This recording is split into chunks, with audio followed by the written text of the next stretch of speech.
حاضرین گرامی، میں آپ حضرات کے سامنے ریاست جموں کشمیر کی ایک ایسے سکوت کو پیش کرنے جا رہا ہوں جس کی ساری زندگی، بلکہ میں یوں کہوں گا وہ نوجوان عالم دین ہیں، اور مادر علمی دارالعلوم دیوبند سے نکلنے کے بعد ہی وادی کشمیر کے اندر جو حالات آج کل ہیں آپ سبھی حضرات جانتے ہیں۔ آئے دن اخبارات کے اندر ارتداد کی خبریں جو ہیں، مرزیت کے جو حملے جو ہیں اسلام پسندوں پر، جناب محمد رسول اللہ صلی اللہ علیہ وسلم کے جانثاروں پر جو ہو رہے ہیں، ان کا دفاع کرنے کے لیے حضرت مولانا مفتی شبیر احمد صاحب قاسمی دامت برکاتہم، صدر انجمن صدائے حق جموں کشمیر، اور ساتھ میں ایک ادارہ بھی چلاتے ہیں۔ ان کی شب و روز کی جو محنتیں ہیں، مشقتیں ہیں، جو مصروفیات ہیں، وہ ساری صدائے حق کے لیے ہیں کہ حق کی بات جو ہے وہ ہر فرد کے ذہن تک پہنچ جائے۔ تو میں ان کو دعوت دوں گا کہ وہ تشریف لائیں اور اپنے بیان سے حاضرین کو محظوظ فرمائیں۔ حضرت مولانا مفتی شبیر احمد قاسمی صاحب دامت برکاتہ۔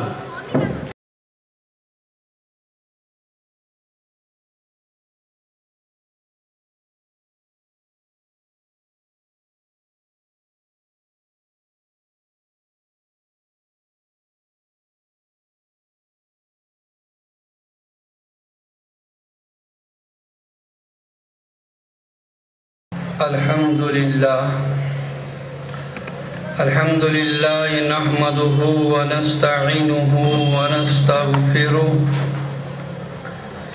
ونعوذ بالله من شرور أنفسنا ومن سيئات أعمالنا،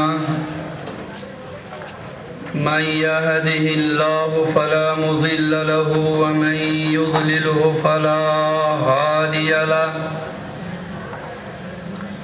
ونشهد أن لا إله إلا الله وحده لا شريك له،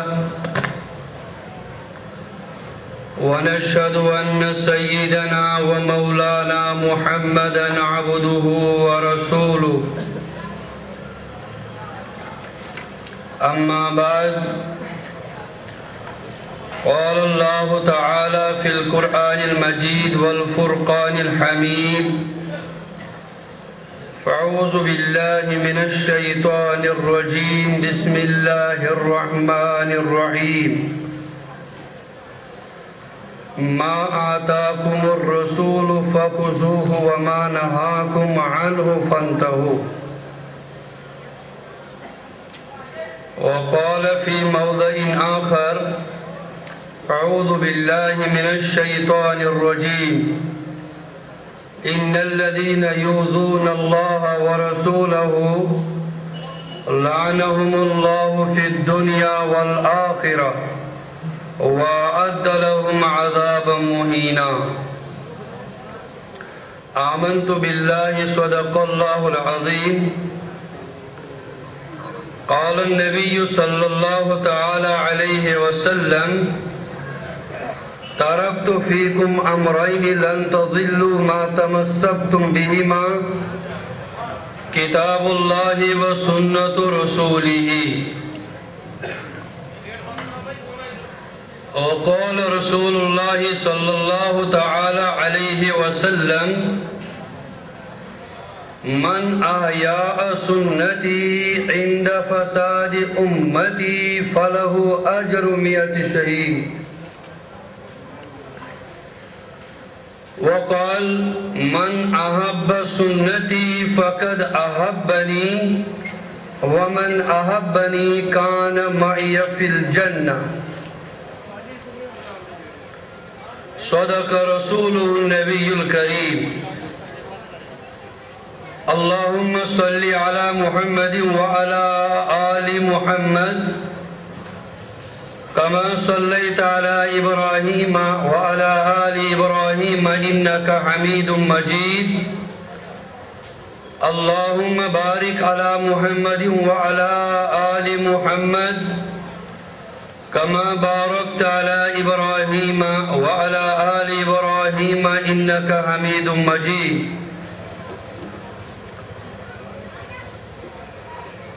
اللهم اهدنا فيمن هديت وعافنا فيمن عافيت وتولنا فيمن توليت وبارك لنا فيما أعطيت وقنا شر ما قضيت فإنك تقضي ولا يقضى عليك إنه لا يضل من واليت ولا يعز من عاديت نستغفرك ونتوب إليك اللهم اهلك الكفرة والهنود والنصارى والمشركين وأعداء المسلمين وأعداء الدين اللهم دمر ديارهم اللهم خرب بنيانهم اللهم انزل بهم باسك الذي لا ترده للقوم المجرمين اللهم إنا نجعلك في نهورهم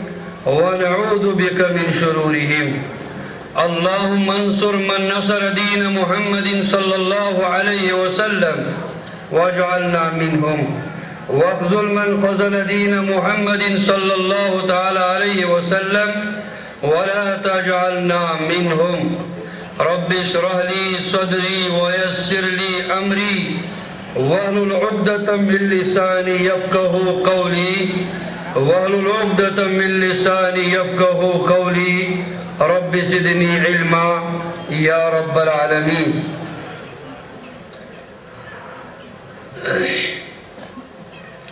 نماز اچھی، روزہ اچھا، زکوٰۃ اچھی، نماز اچھی، زکوٰۃ اچھی، روزہ اچھا، مگر میں اس سب کے باوجود مسلمان ہو نہیں سکتا نہ جب تک میں کٹ مروں خواجہ یثرب کی عزت پر، نہ جب تک میں کٹ مروں خواجہ یثرب کی عزت پر، خدا شاہد ہے میرا ایمان کامل ہو نہیں سکتا. محترم المقام صدر جلسہ و دیگر علماء کرام، سامعین اعظام، عزیز طلبہ، السلام علیکم ورحمۃ اللہ وبرکاتہ. اس وقت اس مقدس اور بابرکت اجتماع کے اندر مجھے جس موضوع کا انتخاب میرے لیے کیا گیا ہے وہ یہ ہے کہ شریعت اسلامیہ کے اندر سنت رسول اللہ کا مقام کیا ہے. دعا کریں کہ اللہ تعالی مجھے بھی شرح بست کے ساتھ اس موضوع کے اوپر کلام کرنے کی توفیق عطا فرمائیں اور اولاً میرے لیے ہدایت کا ذریعہ بنے، اس کے بعد ان تمام سامعین کے لیے جن تک میری یہ بات پہنچتی ہو. ساتھ میں دعا بھی کریں، انسان خطا و نسیان کا مرکب بھی ہے. دعا کریں کہ اللہ تعالی ہماری کوتاہیوں کو بھی معاف فرمائے. میں کچھ گزارشات کرنے سے پہلے آپ حضرات کی ذہن سازی اس اعتبار سے کرنا چاہتا ہوں کہ اگر میری زبان کسی کو تلخ لگے، بات کسی کو تلخ لگے، جیسے دوسری چیزیں ہم برداشت کرتے ہیں، خدا را اس کو بھی برداشت کریں. مجھے کسی کے ساتھ ضد نہیں، مجھے کسی کے ساتھ عناد نہیں. ہمارا اور تمہارا رشتہ حضرت محمد الرسول اللہ صلی اللہ علیہ وسلم کے مقدس سیرت کا رشتہ ہے. لہذا میں اس سنت مبارکہ کے موضوع کے حول اور ارد گرد آپ کو کبھی مدینے کی گلیوں کا بھی سیر کراؤں گا اور ذہنی طور پر اور ذہنی وجود کے ساتھ اور حضرت محمد الرسول اللہ صلی اللہ علیہ وسلم کے پاک اسوہ کو آپ کے سامنے میں اسی طریقے سے اجاگر کرنا چاہوں گا جیسے کہ اولاً ہمارے صحابہ نے کیا تھا، ہمارے سلف صالحین نے کیا تھا۔ ان دو شخصیتوں کو سامنے رکھ کر میں بات کروں گا۔ کبھی آپ کے سامنے قرآن کی آیت ہوگی، کبھی محمد عربی کی مبارک سنت ہوگی، اور کبھی صحابہ کرام کا کامل و مکمل اسوہ ہوگا، اور کہیں اسلاف اور ائمہ مجتہدین کا تذکرہ میں آپ کے سامنے کروں گا۔ یہ بات کیوں مجھے کہنی پڑی اور یہ باتیں ابتدائی طور پر آپ کے ذہن کے اندر میں ڈالنا کیوں چاہتا ہوں؟ وجہ یہ ہے ہماری عادت عام طور پر واہ کی ہو گئی ہے۔ کیا ہے سیرت اور کیا ہے سیرت کا مقام، کیا ہے سنت اور کیا ہے سنت کا مقام۔ اس بڑی محفل میں صرف ایک لفظ کی وضاحت کرنا چاہوں گا۔ وہ آج تک آپ بھی سنتے آئے ہیں اور میں بھی سنتا آیا ہوں کہ لفظ سنت آپ بھی دیکھتے ہیں، آپ بھی سنتے ہیں، خطبہ سے بھی سنا ہوگا، واعظوں سے بھی سنا ہوگا، کتابوں سے پڑھا بھی ہوگا، مگر اس وقت آپ کے سامنے کچھ ایسی گوش گزار ایسی تشریح میں کروں گا کہ اللہ چاہے میں جو بات کہلانے جا رہا ہوں اللہ تعالیٰ مجھے ایسی زبان عطا کرے کہ شاید کہ اتر جائے تیرے دل میں میری بات۔ اگرچہ حقیقت یہ ہے کہ مجھے زبان پر اتنی قدرت نہیں، مگر کوشش کروں گا انشاءاللہ آپ کے لب و لہجے کے اندر، آپ کے دل و دماغ کے اندر اس سنت کی اہمیت کا مقام اجاگر کرنے کی کوشش کروں گا، اور کوئی بھی اٹھنے سے پہلے یہاں ایسا نہ ہو کہ جس کے دل کے اندر یہ دھائیہ پیدا نہ ہو کہ میں حقیقی وارث حضرت محمد الرسول اللہ صلی اللہ علیہ وسلم کی سنتوں کا کروں گا، اور والہانہ عقیدت کے ساتھ میں ان سنتوں کو اپنے زندگی میں لانے کی کوشش کروں گا۔ بزرگوں، سامعین محترم، میں دوبارہ ہی بات عرض کروں گا، اگر میری بات کوئی تلخ نوائی ہو، میری کوئی بات کسی کو زیادہ تیز لگے، وہ برداشت کرے۔ میں خطاب کی بات بھی ہی رہوں گا، مجھ سے پوچھے، مگر دوران خطابت کم سے کم ماحول نہ بگاڑے، بات سننے کی کوشش کرے پورے حواس خمسہ کے ساتھ۔ جو گزارشات میں جموں کے ان مسلمانوں کے سامنے پیش کرنا چاہوں گا، اللہ تعالیٰ چاہے میرے دل سے، میری زبان سے اسی کی پذیرائی کرنا اللہ تعالیٰ مجھے توفیق اس کی فرمائے۔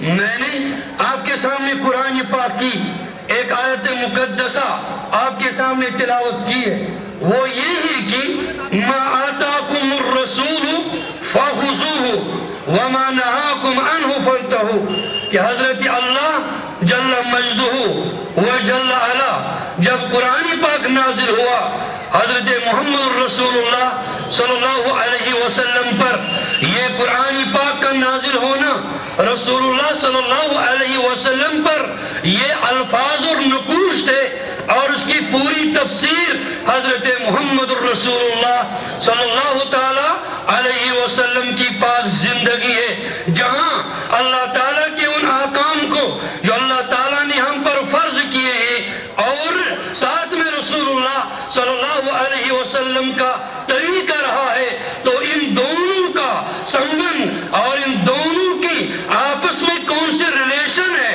دونوں کی آپس میں کون سا تعلق دونوں کا آپس میں ہے، کیا سنت یہ کہہ کہ ہم چھوڑ دیں گے یہ تو سنت ہے بھائی، بڑا اس کا کوئی مقام نہیں ہے۔ سب سے پہلے میں آپ کے سامنے سنت کی تعریف کروں گا شریعت کی روح سے، حدیث کی روح سے، اقوال فقہاء اور صحابہ کی روح سے میں سنت کی تعریف آپ کے سامنے کروں گا۔ آج کل اس دنیا کے اندر ایک نعرہ لگتا ہے، اس نعرے کی وضاحت وہ یوں ہے کہ ہم تو حضرت رسول کریم علیہ السلام کی پیدائش کے اوپر سیرت لوگوں کو منوائیں گے، جشن میلاد کا نام دیتے ہیں اور نام منانے کا کہتے ہیں۔ میں غصوکن آپ لوگوں کے دلوں کے اندر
ہوتی ہے، منایا جاتا ہے یا اپنایا جاتا ہے؟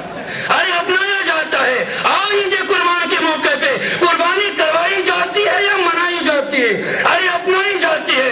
اس قربانی کے جانور کے اوپر باضابطہ چھری رکھ کر یہ اعلان کرواتے ہیں، ان صلاتی و نسکی و محیایا و مماتی للہ رب العالمین۔ اللہ میرا جینا، میرا مرنا، میری زندگی، میری نماز، میرا سب کچھ للہ رب العالمین۔ اللہ میں جو کچھ کر رہا ہوں بس تیرے خاطر کر رہا ہوں۔ لہذا کام کیا جا رہا ہے، ہم منوائیں گے۔ ہم تو رسول کے ایسے دائی ہونے چاہیے اور ایسے ان کے پیچھے چلنے والے ہوں گے۔ ہم تو رسول اللہ صلی اللہ علیہ وسلم کی سیرت کو اپنانے والے لوگ ہیں۔ ہم ڈول و ڈمکے پہ اس چیز کو لانے والے لوگ نہیں ہیں۔ ہم چوک چوراہوں کے اندر اپنی بیویوں کو، اپنی بیٹیوں کو، اپنی ماؤں کو ننگا کرنے والے نہیں ہیں۔ ہم اس نبی کے دائی ہیں جس نبی نے، حضرت محمد الرسول اللہ نے جس وقت عورتوں کا مقام دیا تھا۔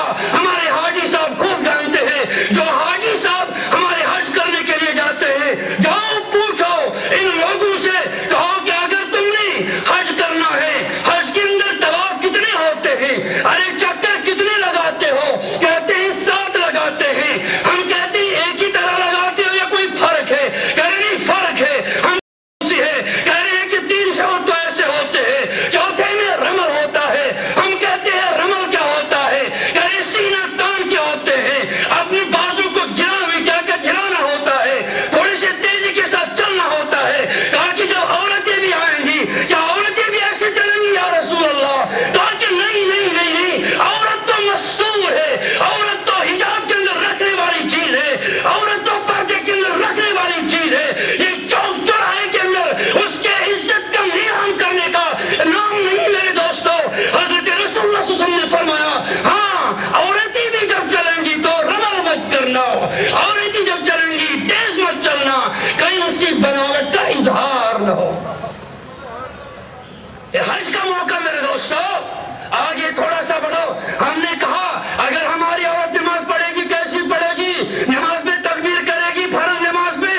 کہا کہ نہیں نہیں نہیں، فرض نماز میں ہماری عورت تکبیر بھی نہیں کرے گی۔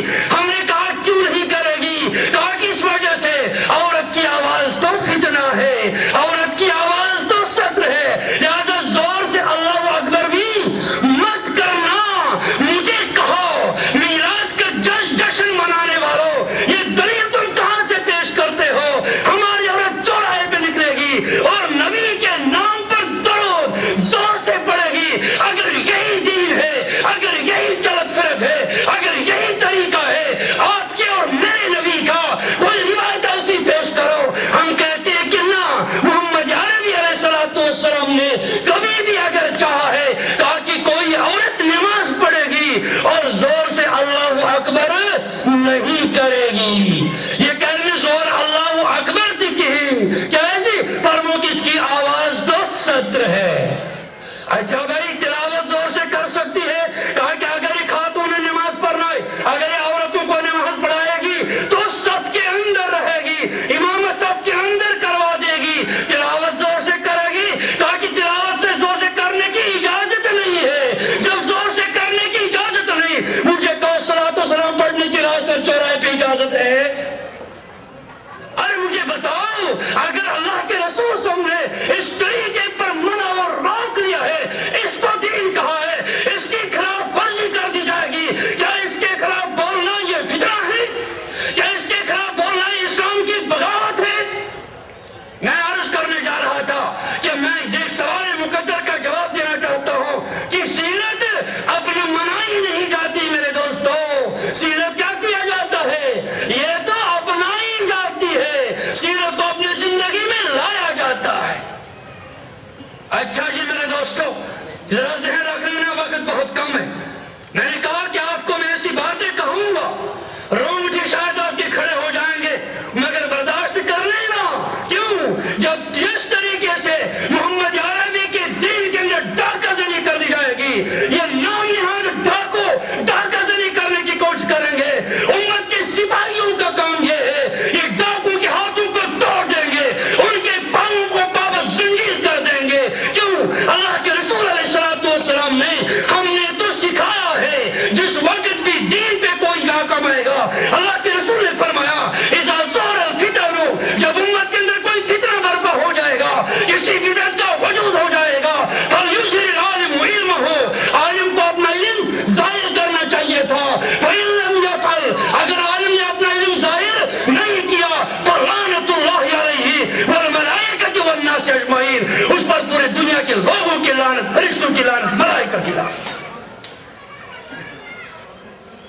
لہٰذا میرے دوستوں میں کہہ رہا تھا کہ ان کو سنت کی ذرا تشریح بتا دیتا ہوں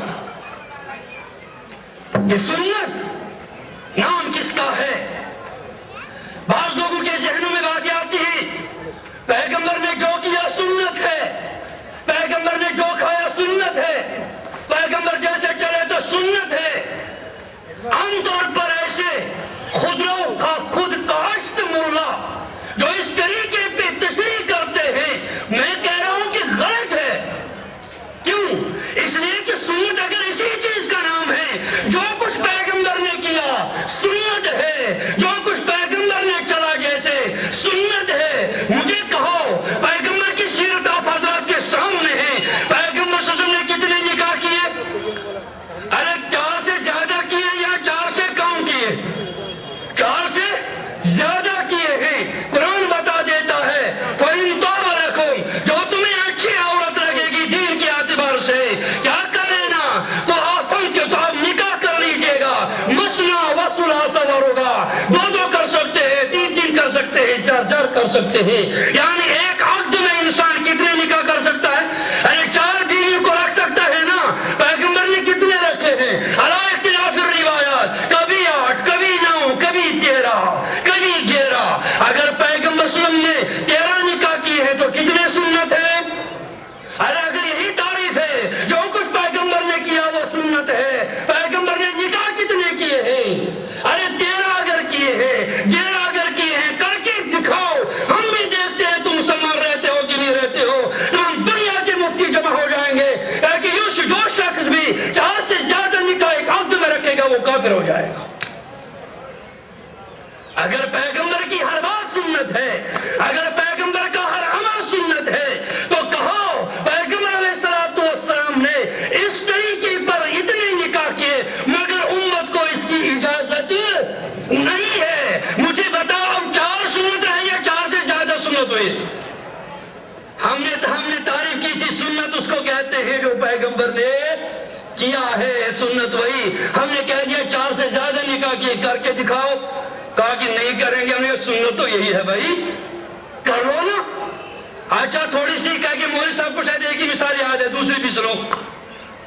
دوسری مثال بھی حضرت محمد رسول اللہ صلی اللہ علیہ وسلم کے اوپر جو نمازیں, جو عبادات فرض ہو گئی, ان عبادات کے اندر ایک عبادت ہے ماہ سیام. ارے ماہ رمضان کا روزہ ہے کہ نہیں؟ فرض ہے حضرت محمد یا ربی پر کہ نہیں؟ تمام امت پر فرض ہے کہ نہیں؟ جب یہ روزہ فرض ہے, اللہ کے رسول علیہ السلام اپنے زمانے کے اندر روزہ رکھتے تھے. اس روزے کا نام ہوتا ہے صوم وصال. اس کا نام ہوتا تھا صوم وصال. صوم وصال میں ہوتا کیا ہے؟ رات اگر دن میں رہے, روزے سے رہے, رات میں کچھ نہیں کھایا, صبح بھی روزے سے رہے, اس کے بعد پرسوں بھی روزے میں رہے, ترسوں بھی خرسوں بھی جتنے بھی دن آئیں گے روزے سے چلتے رہیں گے.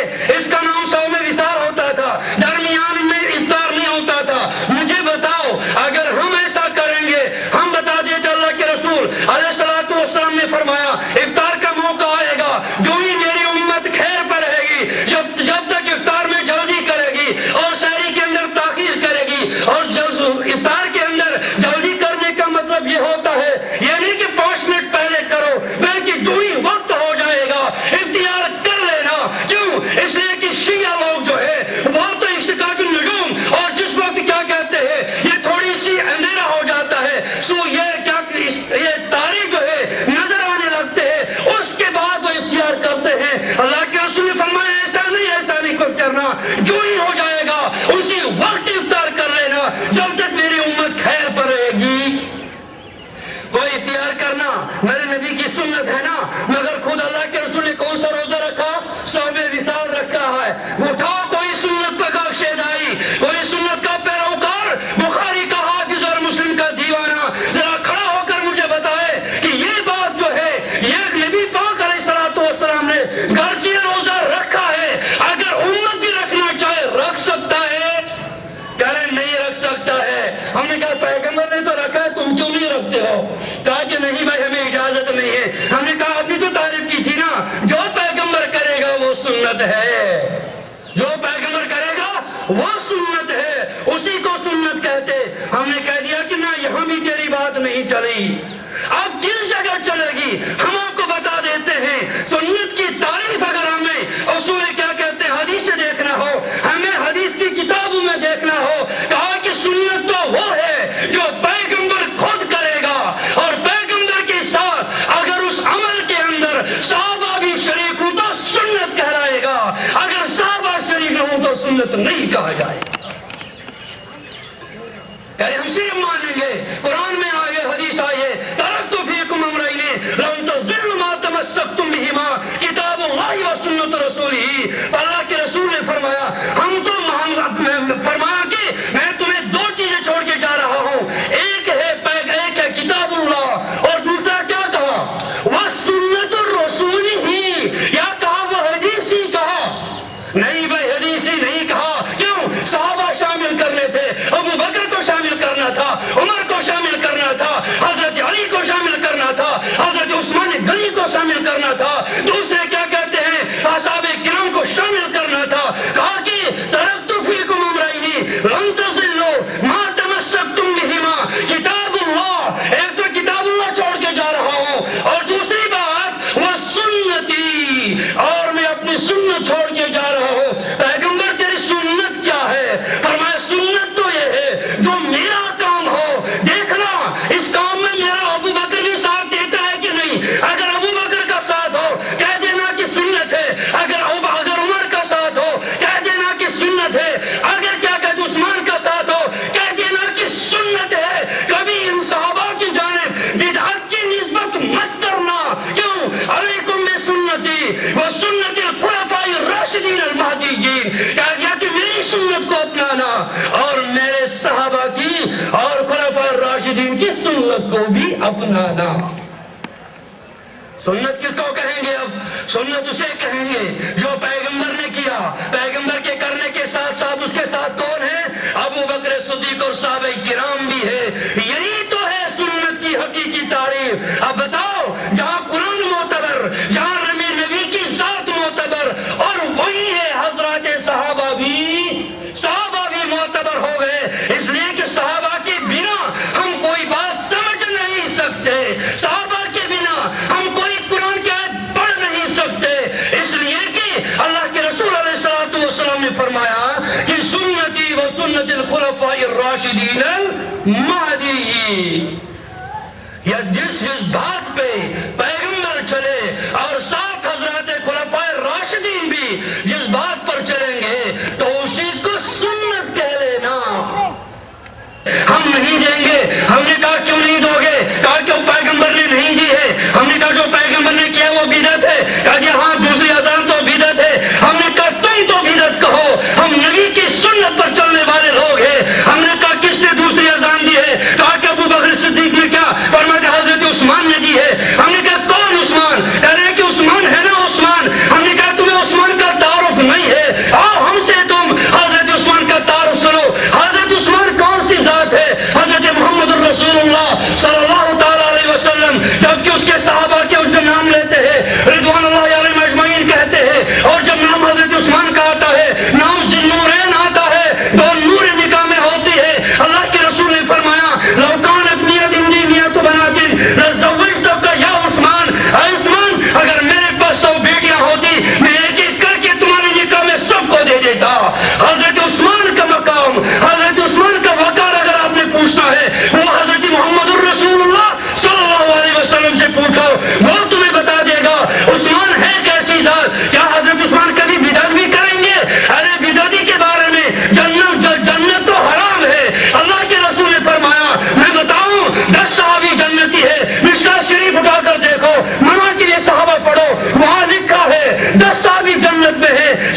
کہا جی عثمان یہ پاجامہ جو ٹخنے سے نیچے کر دو، تم تو روز کے پاس جاتے ہو۔ کہا کہ نہیں نہیں نہیں، یہ میرے نبی کی سنت ہے، نبی کی سنت کی آگاہ پہ مر مٹنے کے لیے عثمان تیار ہے، میں نہیں جا سکتا ہوں اپنے پاجامے کو نیچا کر کے، یہ میرے نبی کی سنت کی اہانت ہو جائے گی، توہین ہو جائے گی۔ حضرت عثمان چلے گئے، مکہ پہنچ گئے، آواز لگ گئی، حضرت عثمان شہید ہو گئے۔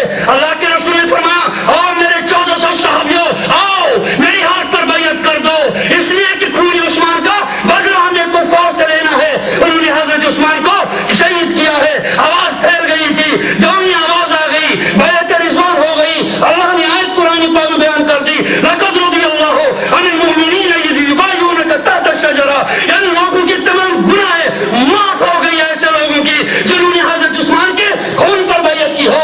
ارے جب 1400 صحابہ کو جنت کی گارنٹی مل سکتی ہے، مغفرت کی گارنٹی مل سکتی ہے، کیا حضرت عثمان مغفور نہیں ہے؟ کیا حضرت عثمان رضی اللہ تعالیٰ عنہ کے اگر کسی قسم کی کوئی لغزش ہوئی ہو کیا وہ معاف نہیں ہوئی ہوگی؟ ارے ضرور ضرور ہے۔ تمام صحابہ جو کلہم مدعو، کبھی ایہم اہتدیتم اہتدیتم، جتنے بھی صحابہ کا دامن تھام لوگے جنت میں جاؤ گے۔ یہی عثمان رضی اللہ تعالیٰ عنہ، بخاری جلد اول کتاب الجمعہ کے اندر روایت موجود ہے، امام بخاری علیہ رحمہ نے روایت کو پیش کیا ہے۔ کیوں؟ اس لیے کہ ہمارے بعض ساتھیوں کو تو نا بخاری کا بخار چڑھ رہا ہے، نہیں بھائی ہمیں بخاری چاہیے، ہم نہیں کہتے بخاری تو ہم نہیں پیش کرتے ہیں نا۔ حضرت امام بخاری رحمۃ اللہ تعالیٰ علیہ نے جب جمعے کے اندر دوسری اذان کا تذکرہ کیا، آپ اس کو سنت کہتے ہو یا بدعت کہتے ہو؟ ارے سنت ہے، ارے کیوں نہیں دیتے مسجد میں؟ کہہ رہے نہیں یہ تو بدعت عثمانی ہے، نعوذ باللہ نعوذ باللہ۔ کیا حضرت کیا کبھی صحابہ بھی بدعت کے مائل ہوں گے؟ ارے دیکھو بخاری میں کیا لکھا ہے، حضرت امام بخاری نے باب قائم کیا، حضرت محمد رسول اللہ صلی اللہ علیہ وسلم جمعے کے دن اذان دیا کرتے تھے۔ جب حضرت عمر اور حضرت عثمان کے مشاکل بڑھ گئے، اس کے بعد تیسری اذان ہو گئی، اور تیسری اذان ہونے کے بعد امام بخاری لکھتے ہیں، یاد رکھنا امام بخاری لکھتے ہیں تیسری اذان حضرت عثمان نے دے دی، اور کیا کہا؟ اور حضرت امام بخاری فرماتے ہیں وَكَانَ الْأَمْرُ ثَبَتَ عَلَى ذَلِكَ، یہ تیسری اذان تو حضرت عثمان کے زمانے سے چلی اور امام بخاری کے زمانے تک تمام مسجد کے اندر 2 اذان ہوا کرتی تھی۔ مجھے بتاؤ یہ سنت کے خلاف ہے، اس کو رائج کرنا چاہیے تھا کہ نہیں کرنا چاہیے تھا؟ یا اس کو اپنی مسجد میں بند کرنا چاہیے تھا؟ ارے رائج کرنا یہ نبی کی سنت کی توہین ہے، اس لیے کہ اللہ کے رسول صلی اللہ علیہ وسلم نے فرمایا الصحابۃ کلہم مدعون، اور یہ فرمایا علیکم بسنتی وسنت الخلفاء الراشدین المہدیین۔ حضرت عثمان جو ہے، مجھے بتاؤ کہ یہ خلفاء راشدین سے ہے کہ نہیں؟ ارے خلفاء راشدین میں سے ہے۔ لہٰذا میں عرض یہ کرنے جا رہا تھا، سنت کسے کہتے ہیں؟ ہم کہتے ہیں سنت تو وہ ہے جس پر اللہ کے رسول بھی چلے ہیں اور ساتھ میں حضرات صحابہ بھی چلے ہیں، جب تو یہ سنت کہلائی جائے گی۔ لہٰذا آٹومیٹیکلی یہ بات تو ہمیں سمجھ میں آ گئی، جہاں ہمیں نبی کو ماننا ہے وہاں ہمیں اصحاب نبی کو بھی ماننا ہے، وہاں ہمیں اصحاب نبی کا عزت کرنا بھی۔ اسلام ضرورت کے ماڈرنائزیشن اسلام کا چاہیے کھیلاوات کرنا پڑے گا۔ مگر میرے دوستو بھائی وسارش کرا حضرت محمد رسول اللہ سوسمن سنت الطریق طبرانی شریف کچھ روایت محمد رسول اللہ صلی اللہ علیہ وسلم نے صحابیہ نماز پڑھنے گیا، اور جو ہی نماز پڑھنے بیٹھا کہہ دیا کہ صلی فإنک لم تصلی، ارے نماز پڑھنا تو نے نماز نہیں پڑھی۔ اس نے دوبارہ نماز شروع کر دی، کہہ دیا کہ صلی فإنک لم تصلی، ارے نماز پڑھا نماز نہیں پڑھی۔ کہا کہ صلیت یا رسول اللہ، میں نے تو نماز پڑھی، مجھے علمنی، مجھے سکھائیے میں غلطی کون سی کر رہا ہوں۔ کہہ دیا کہ دیکھنا یہ جو تم نماز پڑھ رہے تھے نا، تمہارا پاجامہ ٹخن سے نیچے تھا، اور یہ کہہ دیا ان اللہ لن یقبل صلاۃ امرئ من اسفل ازارہ، اللہ تعالیٰ اس کی نماز قبول نہیں کرتا جس کا ازار ٹخنے سے نیچے ہے۔ ہم کہتے ہیں کہ دین اتنا سخت نہیں ہے، پھر کیا لڑکیوں کے ساتھ گھومو راستے پہ تو دین ہے، ننگی ناچ عورتوں کو دیکھو سوال کرو جواب دو تو دین ہے۔ ارے میرے محمد رسول اللہ آپ کے پیغمبر جس کے نام پر سیرت کا جلسہ ہو رہا ہے، اور ہمارے انتظام میں نہیں لکھا ماشاءاللہ عید میلاد کمیٹی، یہ کیا ہوتا ہے عید میلاد کمیٹی؟ پھر کمیاں کی کمیٹیاں بناتے رہو۔ ارے یہ تو یہ سیرت کا جلسہ ہے، نبی کی ہر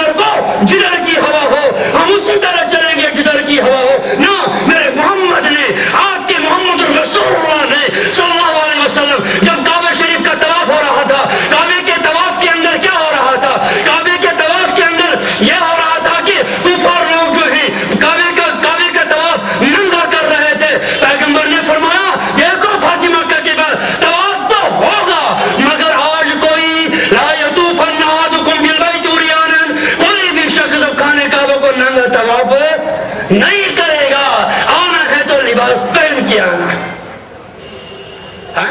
کیا کریں گے؟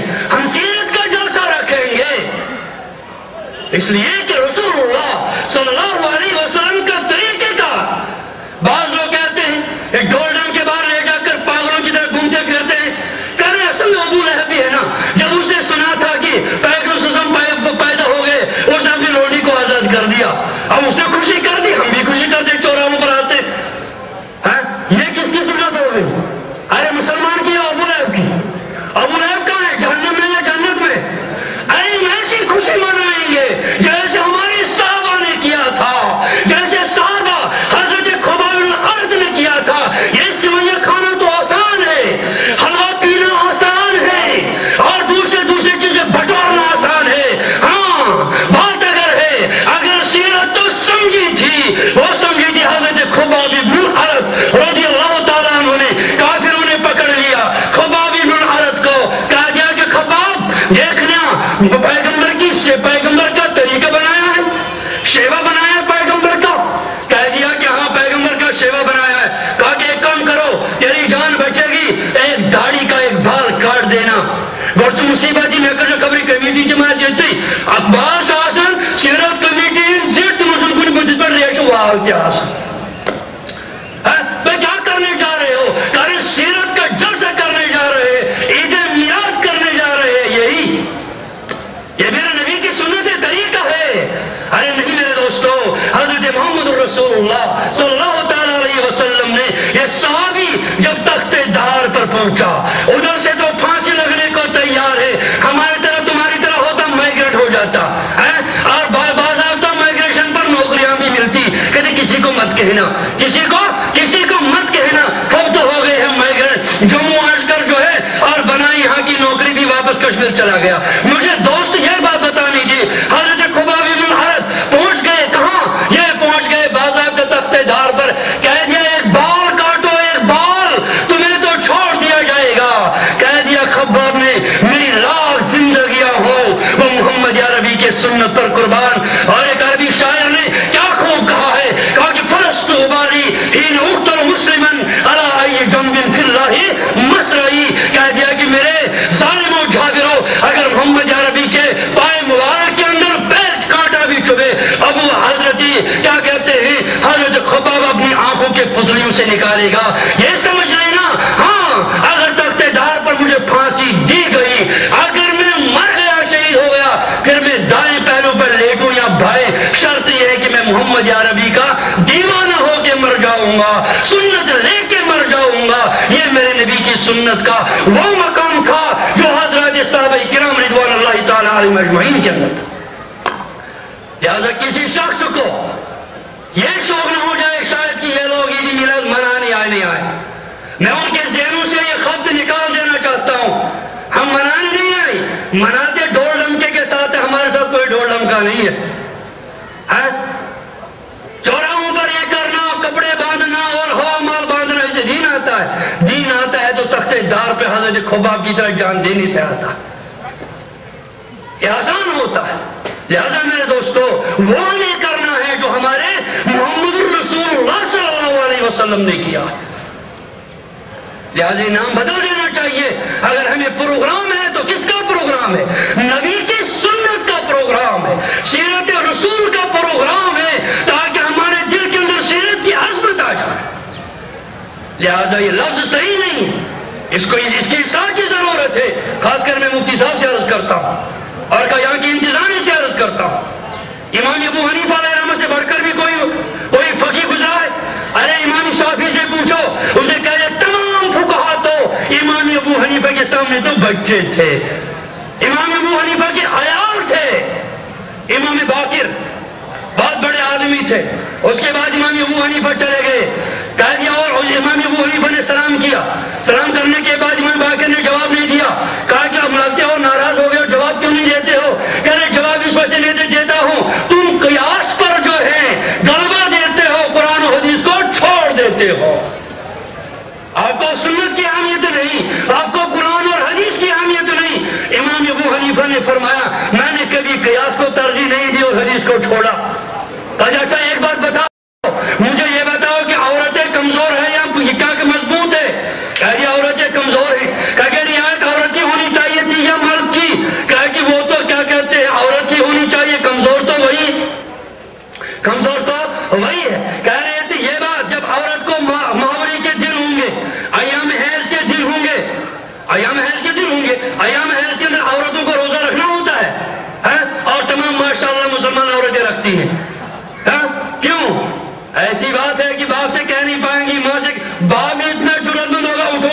ہوگی ابھی مرتبہ بنا دیا بھائی اس کے حالات ہیں چھوڑو اس بیچاری کو بھی کوئی پتہ شدہ نہیں ہوتا ہے وہ بھی بیچاری روزہ رکھتی ہے حالانکہ روزہ رکھنا گناہ ہے اب جب اس نے ان ایام کے اندر روزہ بھی نہیں رکھنا ہے اور نماز بھی نہیں پڑھنی ہے اب قیاس کیا چلتا ہے عقل کیا چاہیے اصل عقل چاہیے اصل کہ وہیں کو اس نے مثال قضا کروں کوئی ہے نا وہ اگر قضا کیا ہے کہ اس قضا اس کی ہونی چاہیے کہ نماز اہم ہے روزہ اہم ہے ارے نماز اہم ہوتا تھا انہیں اماد الدین روزہ اہم تھا کہ جب قیاس تو یہ چاہتا تھا اس کو نماز کی قضا کرنی چاہیے تھی روزے کی نہیں مگر حضرت محمد رسول اللہ صلی اللہ علیہ وسلم نے فرمایا نا اس کی تو قضا روزے کی کرنی ہے نماز کی میں نے قیاس کو چھوڑ دیا حدیث کو لیا آپ کو غلط کیا کہتے ہیں بات پہنچا دی گئی امام ابو حنیفہ اس قسم کی باتیں کرتا ہے لہذا ایسی بات ایسی حماقت کوئی نہیں کرے گا کہہ رہا دوسری بات جیسے کہ ہمارے مفتی طاہر صاحب یہ فرمایا کرتے تھے ارے عورت جو ہے کمزور ہے کہ طاقتور ہے کہہ دیا باقر صاحب نے کہ وہ تو کمزور ہے کہہ دیا کہ کمزور کی مروت ہونی چاہیے تھی طاقتور کی کہہ دیا کہ کمزور کی کہہ دیا قرآن نے بتا دیا عورت کے اندر جو حصہ ملے گا وہ حصہ جو ہے مرد کو دگنا ملے گا اور عورت کو ایک حصہ ملے گا اور مرد کو دو حصے ملیں گے کہہ دیا کہ عقل تو یہ چاہتا تھا قیاس تو یہ چاہتا تھا کہ عورت کو دو حصہ ملنا چاہیے تھا اور مرد کو ایک حصہ ملنا چاہیے تھا مگر شریعت نے یہ بتا دیا کہ امام ابو حنیفہ یہ کہ اللہ کے رسول نے یہ فرمایا میں نے اپنا قیاس چھوڑ دیا حضرت امام باقر اٹھ کھڑے ہو گئے اور امام صاحب کی پیشانی چوم لی کہہ دیا کہ میرے پاس تو بات غلط پہنچ چکی تھی ایسی کوئی بات نہیں میرے دوستو لہذا میں عرض کر رہا تھا حضرت محمد رسول اللہ صلی اللہ علیہ وسلم کے پاک سنتوں کے بارے میں کہ اہمیت یہ سنت کیا ہے یہ سنت مکملات فرض ہوا کرتے ہیں اس سے فرض کی تکمیل ہوتی ہے تب تک فرض ناقص ہوتا ہے جب تک کہ سنت کی کیا نہیں ہوگی تکمیل جب تک نہیں ہوگی لہذا حضرت صحابہ کرام رضوان اللہ تعالی علیہ مجمعین ہر ایک چیز میں نبی کا طریقہ ہے مرنے میں نبی کا طریقہ ہے اور کسی بچے کے پیدا ہونے میں مرد کا کیا کہتے ہیں اس کے اندر بھی طریقہ ہے شادی بیاہ کے اندر مرد کیا کہتے ہیں محمد الرسول اللہ صلی اللہ علیہ وسلم کا طریقہ ہے باضابطہ موجود ہے میں کہا کرتا ہوں کبھی کبھی کیا یہ سنت ایک ہی چیز میں ہمیں نظر آ گئی ہم نے کہہ دیا النکاح من سنتی فمن رغب عن سنتی فلیس منی مجھے بتاؤ پیغمبر نے خود نکاح کیا ہے کہ نہیں کیا ہے ارے کیا ہے اپنی بیٹی کا نکاح کیا کہ نہیں کیا ہے ہم لیں گے تمام بیٹیوں میں سے سب سے پیاری بیٹی کون سی تھی حضرت فاطمہ تمام باپ ذرا سن لے تمام باپ غریب بھی سنی اور امیر بھی سنی پیغمبر کا طریقہ کیا تھا نکاح کرنے کا طریقہ کیا تھا اب جب تک ہمارے گھروں کے اندر شادیاں بھی ہوتی ہے اور باضابطہ کہہ رہے کہ بھائی اب ڈیکوریشن لاؤ ڈیکوریشن سے پتہ چلتا ہے کہ شادی ہے فلاں مسلمان کے گھر میں ہندوانہ رسم ہے ہندوانہ طریقہ ہے اپنائے ہوئے پیسہ بھی ضائع پیسہ بھی خراب اور کیا کہتے ہیں مال و دولت بھی ابتر سے ابتر کرتے جا رہے ہیں اور سمجھتے کہ ہم نے بہت بڑا کام کر دیا ہے سامنے گیٹ کے باہر ویلکم کس کا ویلکم کرتے ہو انگریز کا ویلکم کرتے ہیں کاش ویلکم محمد الرسول اللہ صلی اللہ علیہ وسلم کا کرتے ہیں ایک روایت چل پڑا ہے جس وقت دلہا آتا ہے دلہا جب سامنے دروازے پہ آ جاتی ہے دلہن جب دلہا دلہن کے لے کے جاتا ہے اپنا گھر پہنچ جاتا ہے ہمارے کشمیر میں ہے پتہ نہیں آپ کے جموں میں ہے کہ نہیں ہے اور جو ہی وہ دلہن گھر پہنچی لایا کٹ کو کیا کہتے ہیں بھیڑ کہتے ہیں نا اور اس کو کر دیا ذبح کوشش گڑنے یا سگور رد سے من مرنی محری سے ہوئی من مرنی ہے پرچو دپنی گھر بابی دپنی ہے تاری پھاڑنے نہیں ہوں آنگن آیار مانگن پھاڑنے نہیں دادی کیا کری سے بڑے مز رد سے تجھت من مرنی چھوئی لوش زوید آگر سے رد سے دوسرائی دوئی ہو سکتا ہے تمام مائن ہی کی کیونکہ شور زیادہ تیز آسن یوس مجمعین تے دش تھائی تھائی ایسے امتحان عام طور پر چھو یہ وشتان حالانکہ دشوں سے جو نازنا کوسی شور زینید کی تلیہان واریا گھڑن سمجھے صاحبہ جنواجی ذات کوشی بوش حضرت عبدالقادر جیلانی رحمت اللہ تعالیٰ علیہ کیا فرماتے ہیں 11ویں تو یاد رہی مگر 11ویں کے پیر کو بلا دیا اس کی کتاب الفتح الربانی امس پاس میں یاد امس نوشین سے کہا دی گئی جو مرشد 11ویں کے پیر کی 11ویں مناتے ہیں شوق سے مناتے ہیں مگر کتاب ان کی الفتح الربانی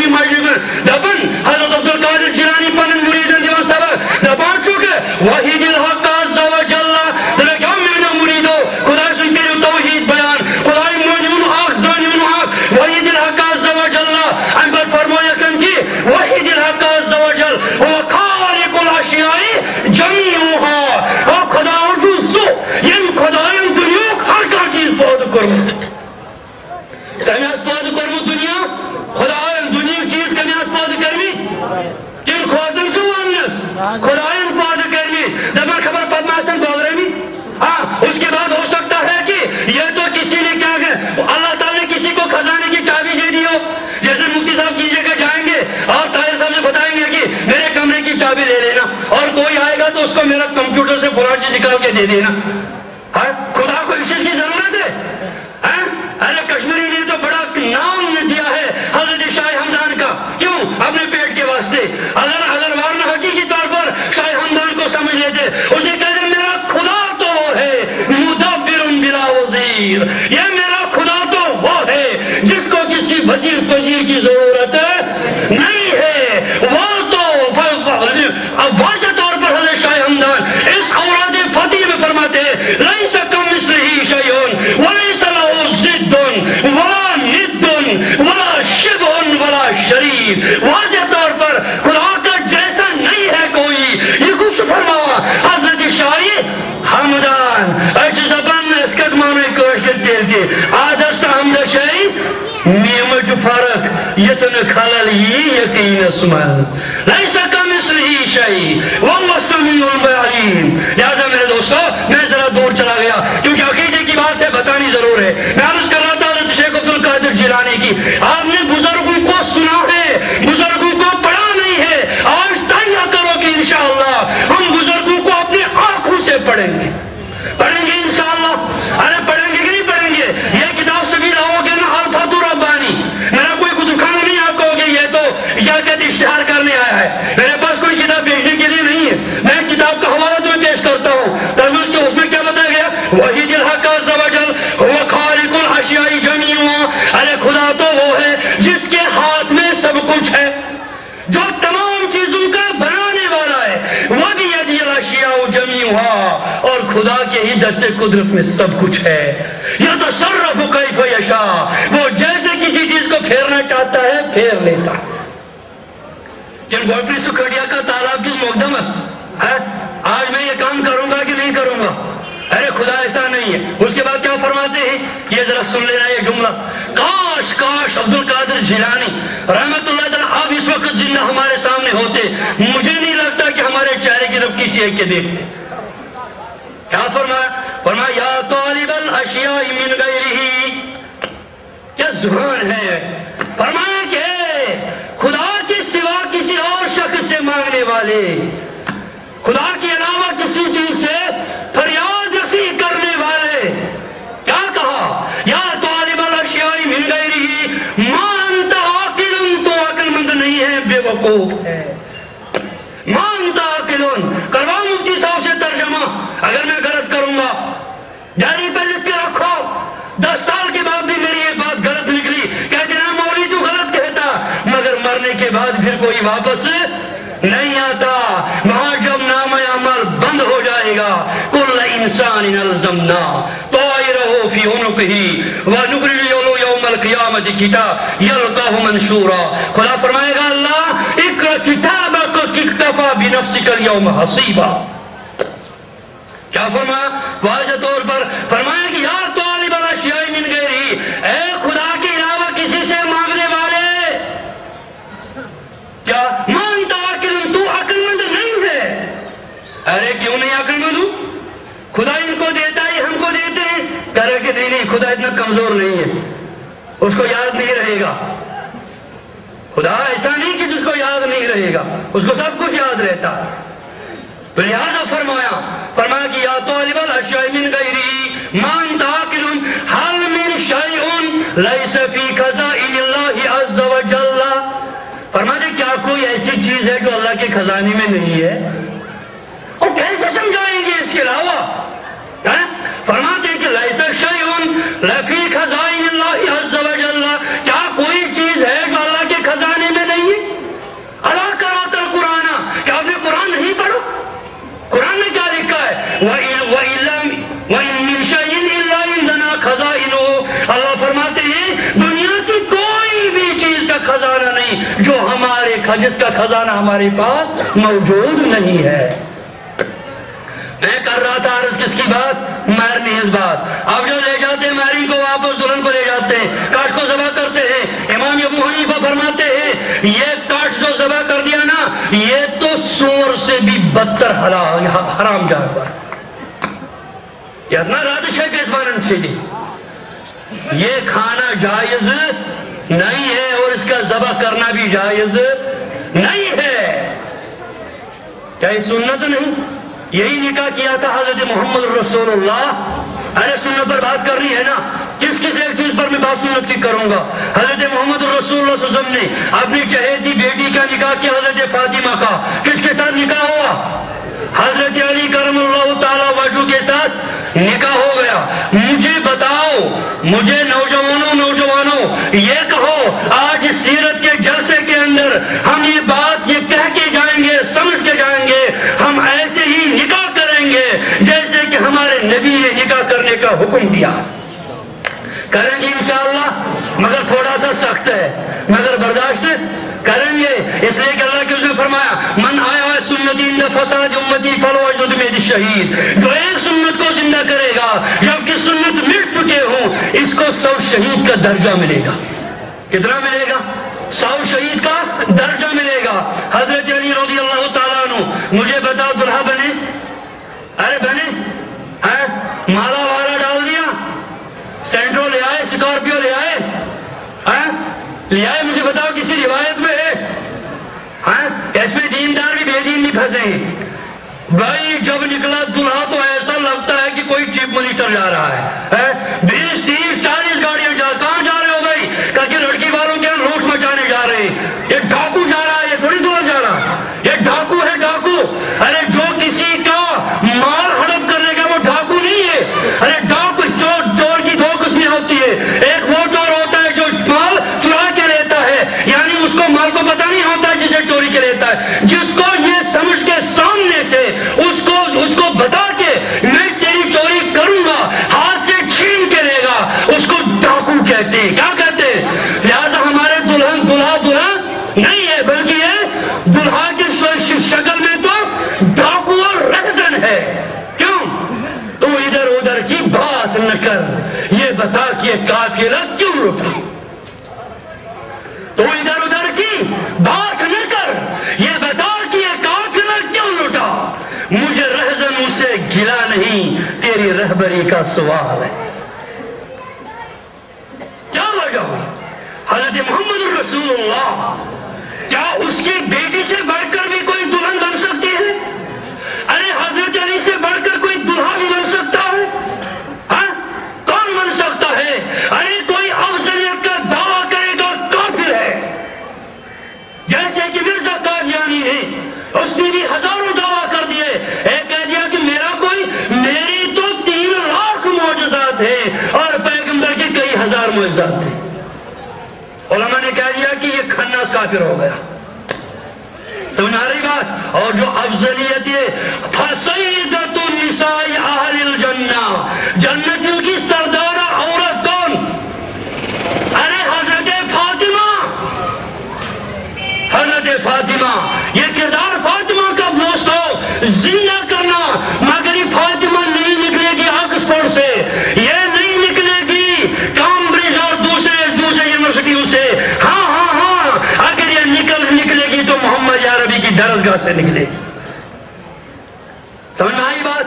حضرت علی رضی اللہ تعالیٰ عنہ گھر میں بیٹھے, تنہا گھر میں بیٹھے ہیں. حضرت فاطمہ کا ہاتھ پکڑا حضرت محمد رسول اللہ. ارے فاطمہ فرما رہے ہیں, ابو کہاں لے جا رہے ہو؟ کہا کہ بیٹی تیری شادی ہو رہی ہے, تیری شادی ہو رہی ہے. اچھا کاشر پر دبان گوڑتا ہے کوڑی ماس, ایوب دنی روڈ گنڈ سیری ہمچن سیری ہمسن ماس, اور ویڈیو شوٹنگ ہو جائے گی, سیری کیسے نہیں اسو دی ماس وچی. حضرت فاطمہ, حضرت محمد رسول اللہ, حضرت امام ابو حنیفہ رحمت اللہ تعالی نے مسئلہ بتا دیا. جب ہماری عورت نماز پڑھے گی, اس کا ہاتھ جو ہے اس سے اس کندھے سے اوپر نہیں جانا چاہیے, اس لیے کہ کہیں عورت کی بناوٹ ایسے ظاہر نہ ہو جائے. اور ہماری عورت وہاں سے گئی از موجرہ, وہاں گئی مل موجد پل موجد شیطان موجد گئی ہوئی, وہاں گو یا جو حکم سلطانی ماشاءاللہ نبی انسانی. ہمارے نبی نے مہندی لگائی ہے لہذا سنت ہو گئی. ارے یہ مہندی رات بنانا یہ تو غیروں کا کام ہے, برادران وطن کا کام ہے, اس کا کوئی تعلق نبی کے سنت کے ساتھ نہیں ہے. پھر ہمارے کشمیری میں کہتے ہیں وَلَا بَتْوَجْ تَرَوْ کِیس موجدی ون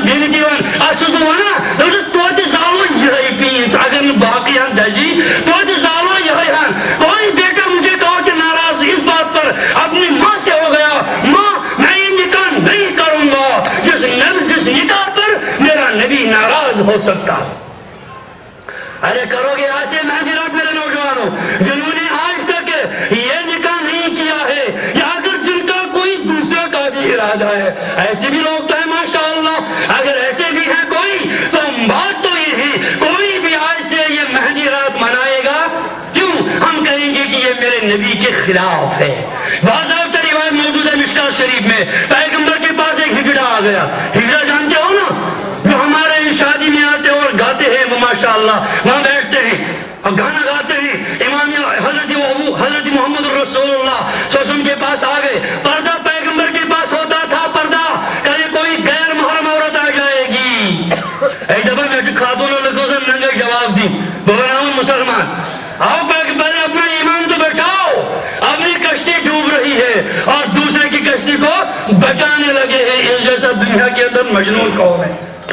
حضرت محمد رسول اللہ صلی اللہ علیہ وسلم کے پاس ایک شخص آیا, اس نے پردے کے اندر سے ہاتھ ڈال دیا اور جو پیغمبر نے ہاتھ دیکھا, اوہو یہ تو رنگے ہوئے ہیں. فخطف رسول اللہ صلی اللہ علیہ وسلم یدہ, پیغمبر صلی اللہ علیہ وسلم نے اپنے دست مبارک کو پیچھے لے لیا.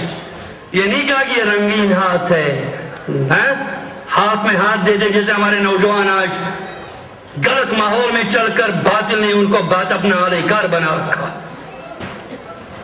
تو محمد الرسول صلی اللہ علیہ وسلم نے اپنا ہاتھ واپس لے لیا اور کہا, ارے دیکھو کون ہے جو دیکھا دے گا یہ ہجڑا ہے. ہر حضرت عمر کو چلا لی تھے نا کھڑے ہوئے, انقتلوا یا رسول اللہ, کیا ہم اس کو قتل کریں گے؟ قد تغیر خلق اللہ, اس نے تو خدا کی تخلیق بدل دی.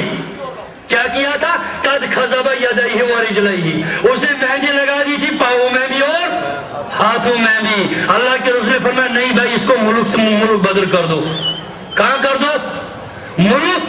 اگر ہمارے دلہے آج ہوتے اور پیغمبر فیصل ہوتا, جج ہوتا, کسی دلہا کو رہنے دیتے جموں میں کھڑیاں کا تالاب میں, کہاں پہنچا دیتے؟ گرداسپور پہنچا دیتے. لہذا میرے دوستوں میں عرض یہ بات کر رہا تھا, حضرت محمد رسول اللہ صلی اللہ علیہ وسلم نے اپنی چہیتی بیٹی حضرت فاطمہ رضی اللہ تعالیٰ عنہ اٹھائی اور دستک دے دی حضرت علی کے کھڑے دروازے کو, علی دروازہ کھول. علی نے دروازہ کھولا رضی اللہ. کیا فرمایا؟ یہ آپ کی بیوی ہے حضرت فاطمہ. اس کو حوالے کر دیا اور پیغمبر دروازے سے ہی واپس لوٹے. یہ ہے میرے نبی کی سنت اور کردار. عمر ہماری بیت گئی سنتوں کا جلسہ کرتے کرتے, بات سرپنچ کی سر اور آنکھوں پر, مگر پرنارا وہیں سے بہے گا. بات ہم ماننے والے نہیں ہیں. تو گھر مجھے عرضداشت تو یہی کرنی تھی, حضرت محمد الرسول اللہ صلی اللہ تعالیٰ علیہ وسلم کے سنتوں کے اندر ہی ہم تمام مسلمانوں کی کامیابی ہے, اور جب ایک مسلمان کامیاب ہو سکتا ہے. اور یہی روایت میں نے پڑھی تھی, حضرت محمد الرسول اللہ صلی اللہ علیہ وسلم نے فرمایا, کون شخص نہیں چاہتا ہے کہ میں جنت میں نہ جاؤں؟ ارے چاہتے ہیں نا سبھی ہم جائیں گے جنت میں, اور جب جنت میں جائیں گے تو اس کے لیے اللہ کے رسول نے فرمایا, من احب سنتی, جس نے میرے سنت سے پیار رکھا, محبت رکھا, فقد احبنی, اس نے مجھ سے محبت رکھا. ومن احبنی, اور جس نے مجھ سے محبت رکھی, کان معی فی الجنہ, وہ جنت میں میرے ساتھ ہوگا. اللہ اس جلسے کو کامیاب بنائے, اللہ تعالیٰ تمہارے گناہوں کو بھی معاف فرمائے, اللہ میرے گناہوں کو بھی معاف فرمائے, اور جن سنتوں سے ہم دور ہیں اللہ تعالیٰ ان سنتوں پر عمل پیرا کی ہمیں توفیق عطا فرمائے. وآخر دعوانا الحمدللہ رب العالمین, والسلام علیکم ورحمۃ اللہ.